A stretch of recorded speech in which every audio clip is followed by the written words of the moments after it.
السلام علیکم ناظرین، میں ہوں آپ کا ہوسٹ شہزاد فضل اور آپ پروگرام دیکھ رہے ہیں پوائنٹ آف ویو۔ ناظرین، جمہوریہ ترکی خلافت عثمانی کی جانشین ریاست ہے جس کی بنیاد ارطغرل غازی کے بیٹے عثمان نے 1228 میں رکھی۔ خلافت راشدہ، خلافت بنو امیہ، خلافت عباسیہ اور خلافت بنو فاطمی کے بعد قائم ہوئی۔ یہ مسلمانوں کے اتحاد کی ایک بہت بڑی علامت تھی۔ مسلمانوں کی یہ عظیم سلطنت 3 براعظموں پر پھیلی ہوئی تھی، جس میں عراق، ایران، شام، مصر، کویت، لیبیا، مقدونیہ، یونان سمیت وہ 40 کے قریب موجودہ ممالک وہ اس سلطنت کا حصہ تھے۔ ناظرین، سلطنت عثمانیہ صحیح معنوں میں عالم اسلام کا قلعہ تھا جس نے برطانیہ سمیت یورپی ممالک پر اپنی دھاک بٹھا رکھی تھی۔ سلطنت عثمانیہ اقتصادی حوالے سے بھی ایک بہت بڑی قوت تھی، کیونکہ مشرق و مغرب میں تمام جو تجارتی شاہراہیں ہیں وہ اس 3 براعظموں پر پھیلی ہوئی سلطنت میں سے گزرتی تھیں، اور اس سے حاصل ہونے والا جو موصول تھا وہ اتنا زیادہ تھا کہ اس سے سلطنت عثمانیہ کی جو آمدن ہے وہ اچھی خاصی ہو جاتی تھی۔ اس عظیم سلطنت نے 600 سال دنیا پر راج کیا، مگر یہ بات برطانیہ اور دوسری یورپی اقوام کو بالکل بھی گوارا نہ تھی۔ ان ممالک کی جو سازشیں ہیں اور ریشہ دوانیاں ہیں، ان سازشوں کی وجہ سے سلطنت عثمانیہ کمزور ہونے لگی۔ یونان، بلغاریہ، طرابلس، افریقہ اور یورپی علاقے وہ اس کے کنٹرول سے آہستہ آہستہ نکلنے لگے، اور یورپی مورخین ہیں وہ ترکی کو مرد بیمار سک مین کہنے لگے۔ ناظرین، جنگ عظیم اول سلطنت عثمانیہ کی تباہی کے حوالے سے تابوت میں آخری کیل ثابت ہوئی۔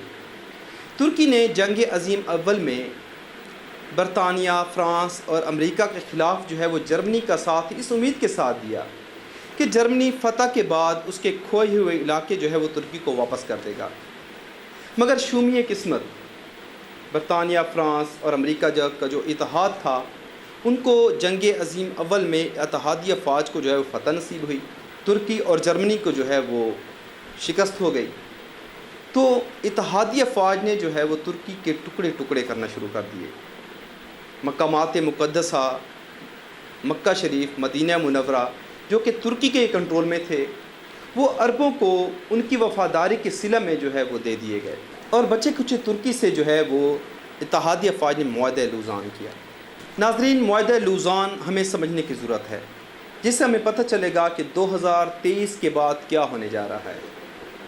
کیا خلافت دوبارہ قائم ہونے جا رہی ہے؟ کیا ترکی ایک مضبوط معاشی طاقت بننے جا رہا ہے؟ کیا مکہ شریف، مدینہ منورہ کی یہ جو علاقے ہیں وہ دوبارہ ترکی کے کنٹرول میں آنے والے ہیں؟ تو ان تمام سوالوں کا جواب ہم دیکھتے ہیں معاہدہ لوزان، جو کہ اب 100 سال بعد 2023 میں جو ختم ہونے جا رہا ہے۔ آئیے ہم اس معاہدہ لوزان کے وہ نکات کو دیکھتے ہیں۔ نمبر 1، ترکی اپنے چھینے گئے علاقے جیسے اردن ہے، شام ہے، فلسطین ہے، مصر ہے اور حجاز مقدس ہے، ان پر اپنا دعویٰ دائر نہیں کرے گا۔ نمبر 2، ترکی سے خلافت کا خاتمہ کر دیا گیا، اور خلافت کی جتنی بھی دولت تھی، مال متاع تھا، سب کچھ ضبط کر لیا گیا۔ ترکی اپنے علاقوں سے تیل اور معدنیات نہیں نکال سکے گا، بلکہ ترکی صرف تیل خریدے گا، جو کہ ترکی کے ساتھ یقیناً ایک بہت بڑی زیادتی تھی، بہت بڑا ظلم تھا۔ باسفورس کی بندرگاہ، جو کہ عالمی معیشت کے حوالے سے بہت اہمیت کی حامل ہے، کیونکہ یہ براعظم ایشیا اور براعظم یورپ کو بہت کم ترین فاصلے سے جوڑتی ہے، اس کو ایک عالمی حیثیت دے دی گئی، اور اس بندرگاہ سے گزرنے والے جہازوں سے ترکی وہ ٹیکس وصول نہیں کرے گا۔ سیکولرزم کو فروغ دیا گیا، مساجد کو تالے لگا دیے گئے، شعائر اسلام پر وہ پابندی لگا دی گئی۔ اب دیکھتے ہیں کہ 2023 میں کیا ہونے جا رہا ہے۔ پہلا سوال، کیا خلافت دوبارہ قائم ہونے جا رہی ہے؟ تو ایسا بالکل بھی نہیں، کیونکہ خلافت کے خاتمے پر جو 40 کے قریب ممالک آزاد ہوئے تھے، جن کا پہلے بھی ذکر ہو چکا ہے، جیسا کہ عراق ہے، ایران، شام، مصر، یونان، یہ سارے آزاد اور خود مختار ملک بن چکے ہیں۔ ایسا کبھی بھی نہیں ہوگا کہ اپنے خود مختاری یا اپنی سوورینٹی کو وہ ختم کر لیں اور ترکی کی خلافت کے وہ زیر نگوں ہو جائیں۔ دوسرا سوال، کیا مکہ مکرمہ اور مدینہ منورہ دوبارہ ترکی کے کنٹرول میں آ جائیں گے؟ تو ایسا ہوتا بھی ممکن نظر نہیں آ رہا، کیونکہ معاہدہ کی روح سے ترکی اپنے ان علاقوں سے دستبردار ہو چکا اور دوبارہ ان پر اپنا دعویٰ نہیں دائر کر سکتا۔ اور دوسرا، سعودی عرب ایک آزاد و خود مختار ملک ہے جہاں پر آل سعود کی مضبوط بادشاہت قائم ہے۔ تو کیا آل سعود اپنی بادشاہت کو ختم کر کے ترکی کی خلافت کے زیر نگو ہو جائیں گے؟ تو ایسا ہونا بھی ممکن نظر نہیں آ رہا۔ تیسرا سوال، کیا ترکی ایک مضبوط معیشت بن جائے گا، ایک مضبوط اکانومی والا ملک بن جائے گا؟ تو بالکل ایسے ہی ہے۔ 2023 کے بعد ترکی ایک مضبوط وہ ریاست ابھر کر سامنے آئے گا، کیونکہ ترکی اب اپنے ملک سے معدنیات اور تیل خود نکالے گا، اس کو عالمی منڈیوں میں بیچے گا اور اس سے ایک کثیر وہ رقم کمائے گا۔ دوسرا، باسفورس کی بندرگاہ سے اب جو جہاز گزریں گے ان سے ترکی وہ ٹیکس وصول کرے گا۔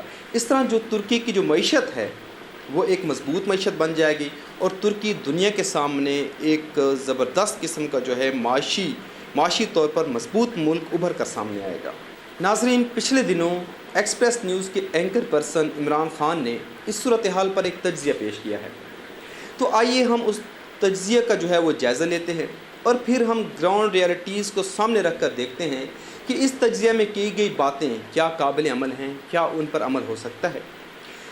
عمران خان کے تجزیے کے مطابق سعودی عرب اور امریکہ ایک دوسرے کو پروٹیکٹ کرتے ہیں، کیونکہ سعودی عرب وہ اپنے جو تیل کے کنویں ہیں وہاں سے تیل نکالنے کا جو ٹھیکہ ہے وہ امریکہ اور یورپی کمپنیوں کو دیتا ہے، اور امریکہ اور یورپی کمپنیوں کی جو صنعت ہے، فیکٹریاں ہیں، کارخانے ہیں، وہ سعودی عرب کی اس تیل سے چلتے ہیں۔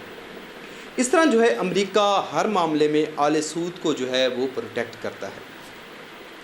اب صورتحال 2023 کے بعد کیا صورتحال بننے جا رہی ہے؟ اب مستقبل میں الیکٹرک گاڑیاں آ رہی ہیں۔ الیکٹرک گاڑیاں آنے سے جو ڈیزل اور تیل کی جو مصنوعات ہیں وہ سستی ہو جائیں گی، اور مزید الیکٹرک چیزیں آنے سے صورتحال اتنی ہو جائے گی، تیل اور ڈیزل کی مصنوعات اتنی سستی ہو جائیں گی کہ تیل نکالنے کا جو خرچہ ہے وہ اس کے بیچنے سے بڑھ جائے گا۔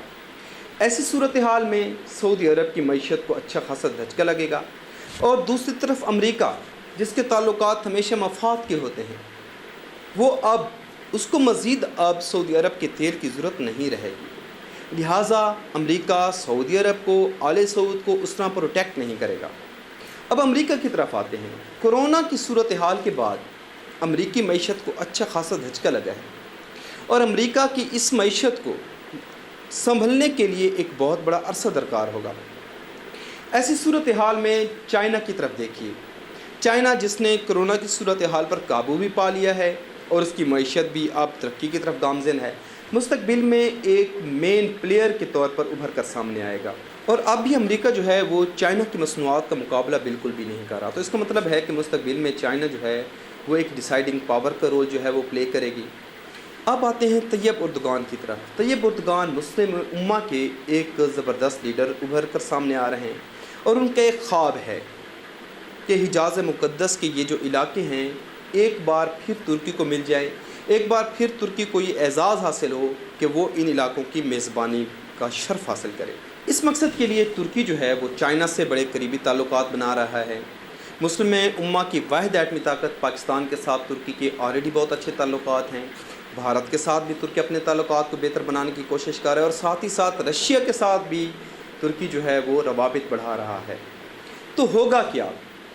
ہوگا یہ کہ مستقبل میں ترکی چائنا، پاکستان، بھارت، رشیا اور ان تمام ممالک کو ساتھ ملا کر آل سعود پر پریشر بنائے گا، اور سعودی عرب کی اکانومی جو پہلے ہی وہ گراوٹ کا شکار ہے، اور امریکہ بھی اب وہ آل سعود کو پروٹیکٹ نہیں کر رہا، ان ممالک کے وہ پریشر ڈالنے کی وجہ سے ہو سکتا ہے کہ وہ ان علاقوں کا جو کنٹرول ہے وہ ترکی کو دے دے۔ ناظرین، یہ وہ تجزیہ تھا جو عمران خان نے کیا۔ اب ہم دیکھتے ہیں گراؤنڈ ریئلٹیز کو، اب ہم دیکھتے ہیں زمینی حقائق کو کہ زمینی حقائق کیا کہتے ہیں۔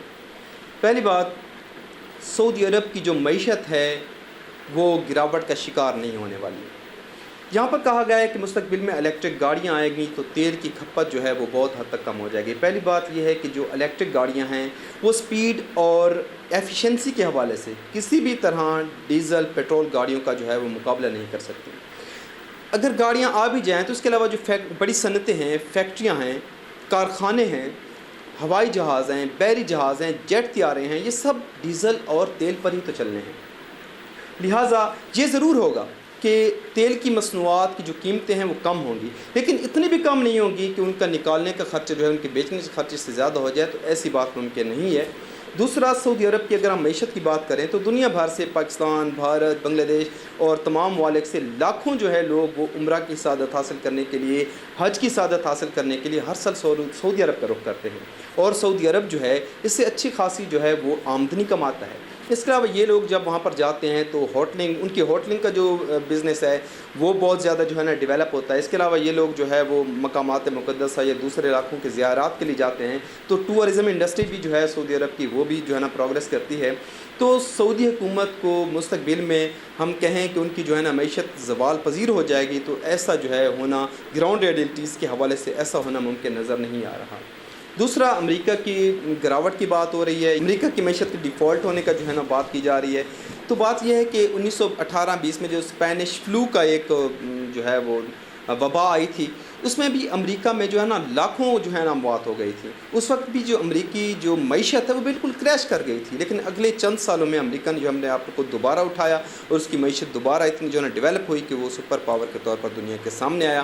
اور اب یہ کہنا کہ وبا کے بعد، کرونا کی وبا کے بعد امریکی جو معیشت جو بالکل کریش کر جائے گی، تو یہ بات بھی جو ہے نا وہ ممکن نظر نہیں آ رہی۔ اگلی بات کرتے ہیں کہ جو ہے وہ ہم نے بات کی، جیسے تجزیے میں بات کی گئی کہ ترکی جو ہے پاکستان، بھارت، بنگلہ دیش اور ان ممالک کو ساتھ ملا کر جو ہے وہ آل سعود پر پریشر بڑھائے گا۔ تو بات یہ ہے کہ پاکستان سے لاکھوں ورکرز جو ہے اس وقت سعودی عرب میں کام کر رہے ہیں، بنگلہ دیش سے بھی کافی ورکرز ہیں جو سعودی عرب میں کام کر رہے ہیں، بنگلہ دیش کے جو ہے نا بہت سے لوگ ہیں جو اپنا سعودی عرب میں کام کر رہے ہیں۔ تو یہ ممالک جو ہیں وہ مل کر جو ہے وہ سعودی عرب پر پریشر بنائیں گے، تو ایسا ہوتا بھی بالکل ممکن نظر نہیں آ رہا۔ اب ترکی کو اس معاہدہ سے جو ہے نا فائدہ کیا ہونا ہے، وہ ہم بات پہلے کر چکے ہیں کہ ترکی کی معیشت جو ہے نا وہ بہت زیادہ بہتر ہو جائے گی، اس کی معیشت کو پر لگ جائیں گے، وہ خود تیل اور معدنیات نکالے گا، دنیا میں بیچے گا، پیسہ کمائے گا۔ اس کے علاوہ باسفورس کی بندرگاہ کا ذکر ہم پہلے کر چکے ہیں، وہاں سے جو گزرنے والے جہاز ہیں ان سے وہ ٹیکس وصول کرے گا۔ اس طرح جو ہے نا معاشی حوالے سے جو ہے نا دنیا کے سامنے ایک مضبوط جو ہے نا ملک جو ہے نا ترکی ابھر کر سامنے آئے گا۔